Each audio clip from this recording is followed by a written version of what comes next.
आप इतने समय से इतने अच्छे प्रोग्राम्स यहाँ पर बच्चों को कंडक्ट करा रहे थे और मोटिवेट करा रहे थे। रियली बड़ा बहुत ही अच्छा लगा और दिल को बहुत नज़दीक से महसूस करा कि बच्चों की परफॉर्मेंस और बच्चों की चेहरे पे जो खुशियाँ थी वो देख के तो ये ठंड में भी आनंदित हो गए सब।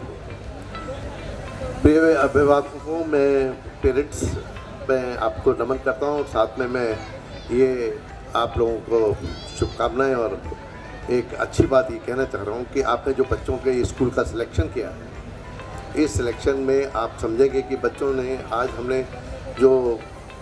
हमारे एसओ वाशनाई ग्रेड सर, अपने डायरेक्टर्स जो बोर्ड ऑफ डायरेक्टर्स पूरे हैं, वो किस तरह से काबिल हैं और किस तरह बच्चों को अपने, चाहे विशाल सर हैं, विपुल सर हैं, उमेंद्र सर हैं, गरिमा मैम हैं, मोनिका मैम हैं,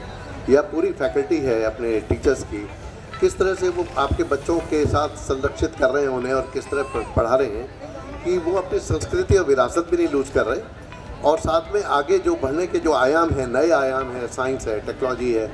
नए नए सब्जेक्ट्स हैं, उनके बारे में वो लोग पूरी तरह से बच्चों को सजग कर रहे हैं और उनके अंदर एक अलग से इस तरह से एक्टिविटीज़ के माध्यम से भी और एजुकेशन के माध्यम से भी उन्हें पढ़ा रहे हैं। मैं hats off to Nalanda public school, एक बार मैं नालंदा पब्लिक स्कूल से क्लैप करना चाहूँगा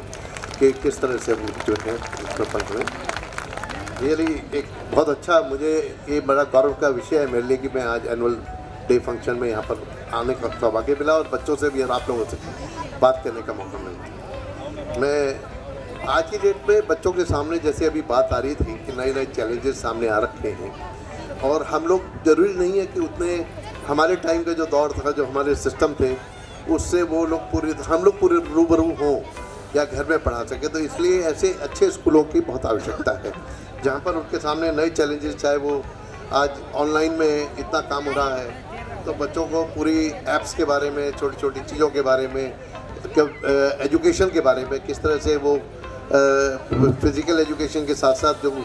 एक मेंटल एजुकेशन है और अच्छे वीडियोस, अच्छे यूट्यूब लर्निंग्स और अच्छे ऐप्स के बारे में जानकारी लेना बहुत आवश्यक है। इसी तरीके से टेक्नोलॉजी है, हम लोग इंडस्ट्री में भी देखते हैं, मैं इंडस्ट्री के वर्टिकल से आता हूँ, तो इंडस्ट्री में भी आज बहुत सी चीज़ें ऐसी हो गई डिजिटलाइजेशन की जो हमारे टाइम में नहीं थी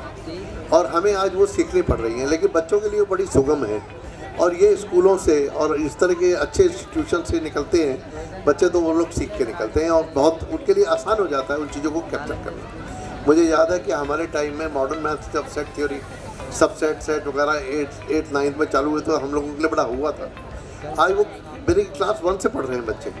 और वो लोग, उनके लिए मतलब चुटकी बजाकर समझने की चीज़ें हैं। तो मुझे लगता है कि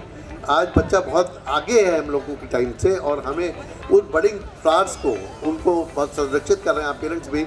लेकिन साथ में यहाँ पर निर्भर रहना है। व्यापार के नए तौर तरीके, स्टार्टअप्स वगैरह के बारे में जानकारी हासिल करने का यही एक तरीका है। टेक्नोलॉजी और इन्फॉर्मेशन, रेलेवेंट इन्फॉर्मेशन के बारे में जानकारी करने का यही तरीका है। बट सबसे ज़्यादा मैं बच्चों से कहना चाहूँगा कि वो अपने आप को तैयार करें। बेसिकली एक तो अपनी हेल्थ के बारे में ज़रूर वो सजग हों और अपनी हेल्थ के बारे में जानकारी रखें और अपने को हमेशा स्वस्थ रखने के प्रति, जैसे योगा का भी यहाँ पर मैंने देखा अभी होगा, लेकिन वो हमें अपने किस तरह से अपने उसमें लाइफ में उसको डालना है बच्चों के लिए, ये आवश्यक है। क्योंकि देखिए कहीं पे भी बच्चे चले जाएं, उनके लिए जो उनकी डेली हैबिट्स हैं, चाहे वो कुकिंग से थोड़ी बहुत कुकिंग के बारे में, आयनिंग है, थोड़ा बहुत अपना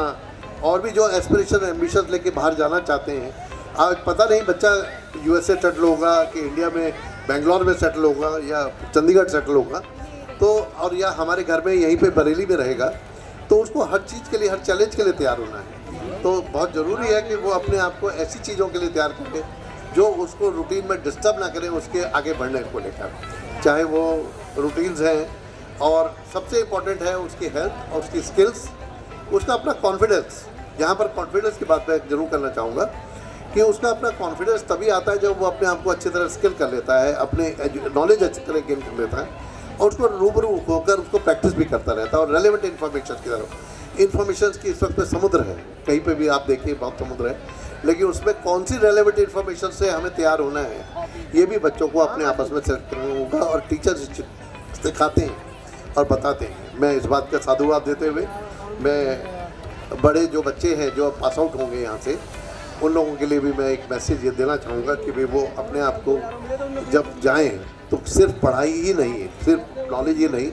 और अलाइड एक्टिविटीज़ और अलाइड नॉलेज को भी उन्हें, सर्टिफिकेशन को भी उन्हें गेट करना होगा और चीज़ें करनी होंगी। तो उन चीज़ों के साथ वो अपने आप को तैयार करें। लेकिन किसी भी टाइम में कभी अगर फेल्योर सामने आता है तो घबराने की ज़रूरत नहीं। फेल्योर कभी भी आता है तो अब इससे पहले के एग्जाम्पल्स हज़ारों हैं हमारे सामने कि वो किसी अच्छाई के लिए आता है, वो हमें ऊपर वाले के लिए छोड़ना पड़ेगा कि वो हमारे लिए क्या रखे हुए, संरक्षित रखे हुए, और डेफिनेटली उससे कहीं बेहतर होगा। तो डिजेक्शन नहीं होनी है और हैप्पीनेस को चूज़ करना है हमेशा। We have to choose happiness. Thank you very much.